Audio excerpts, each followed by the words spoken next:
Good morning to all. Myself Dr. K. Manogaran, Associate Professor, Department of Biomedical Engineering. So today class we are going to discuss about Butterworth Low Pass Filter design procedures. First, the steps to design an analog Butterworth Low Pass Filter. So first step is, from the given specification, find the order of the filter n. Thus we need to find the n using the formulas. Second step, round off it to next higher integer. So this is not a normal round off, it should be round off to next higher integer. That means even if you take a 3.1 or 3.9, it should be rounded to 4. So normal roundation we consider up to 3.5. So here we need to round to next higher integer. So even it's a 3.01, it should be rounded as a 4. So next step is, find the transfer function h of s with omega c equal to 1 radians per second for the given value of n. So fourth step, calculate the value of cutoff frequency omega c. So fifth step, find the transfer function by using the cutoff frequency omega c by substituting s equal to s by omega c in the transfer function h of s. So this is the very simple steps to design a Butterworth low pass filter for the given specifications. We can see one example. So the given problem is, design an analog Butterworth filter that has minus 2 dB passband attenuation at the frequency of 20 radians per second and at least minus 10 dB stopband attenuation at the frequency of 30 radians per second.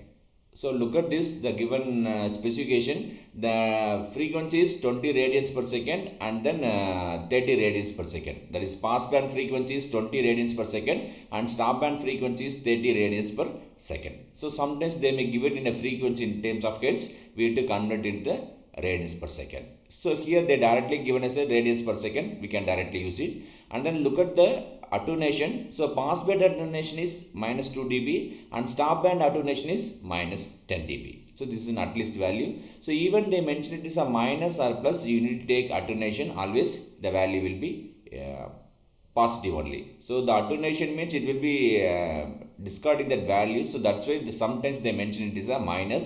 Even they mention it a minus or plus, you always take it as a positive value. So given the specification I am writing is alpha p equal to 2 dB and alpha s equal to 10 dB. This is an attenuation. And then cutoff frequency omega p equal to 20 radians per second and omega is equal to 30 radians per second. So we know the formula for this. So n greater than equal to log of 10 power 0.1 alpha s minus 1 divided by 10 power 0.1 alpha p minus 1 will be taken as a square root and whole divided by log of omega s by omega p. Just we can substitute these values here.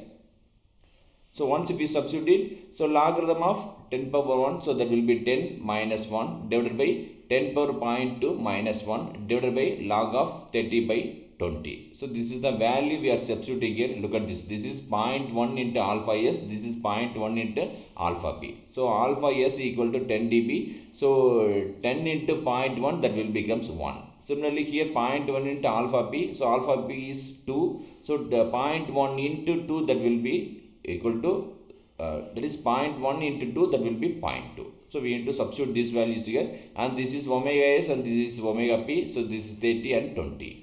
This value only substituted here. Look at this, 10 power 1 and this is 10 power 0.2. So once it is substituted, we get a value of 3.37. Now it should be rounded to next higher integer always. So look at this value 3.37. If you round it to next higher integer, the value will be n equal to 4. So now we need to refer that normalized low pass Butterworth filter denominator functions equation. So for an n equal to 4, the denominator function is s square plus 0.76537 s plus 1 into s square plus 1.8477 s plus 1. So this is the denominator function. So when we are writing it, h of s equal to 1 divided by that particular denominator function. So I am taking this denominator function and writing it as a h of s equal to 1 divided by that particular denominator function. Now we need to find an omega c. So we know the formula for omega c. So omega c will be equal to omega p divided by 10 power 0.1 alpha p minus 1 whole divided by 1 by 2n. So we already find that n equal to 4. So 2 into 4 will be 8. We can substitute here. So 10 into 0.1 into alpha p. So alpha p is 2. So 2 into 0.1, that will be 0.2. So 10 power 0.2 minus 1 whole power 1 by 2. And then omega p value will be 20. So 20 divided by this value, if you substitute it, we get a 21.3868. So this is the cutoff frequency omega c. Now we have the value for omega c. So s should be replaced by s by omega c in the h of s function. Look at this. So s should be replaced by s by omega c. See, omega c is 21.3868. So s divided by 21.3868. It should be replaced in all the functions of h of s. So look at the h of s.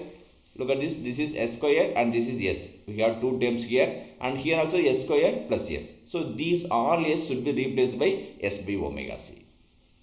Look at this. So s square is replaced by s by 21.3868 square plus 0.76537 into this s value is replaced by s by 21.3868 plus 1. This is the one function. And then another function also we have the s square plus s times. Look at this. This s square is replaced by this s by 21.3868 square.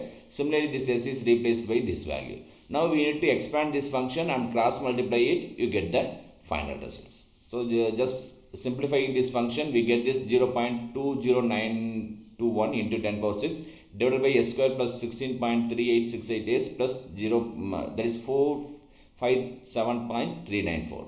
This is for first equation, and this is second equation, s square plus 39.5176s plus 457.394. No need to multiply these two. We can simply keep this function, because when realization, this function should be easy. If you multiply it, becomes s power 4. Again, that separating will be difficult. That's why we keep the function within themselves, simplify it and normalize the value. Thank you.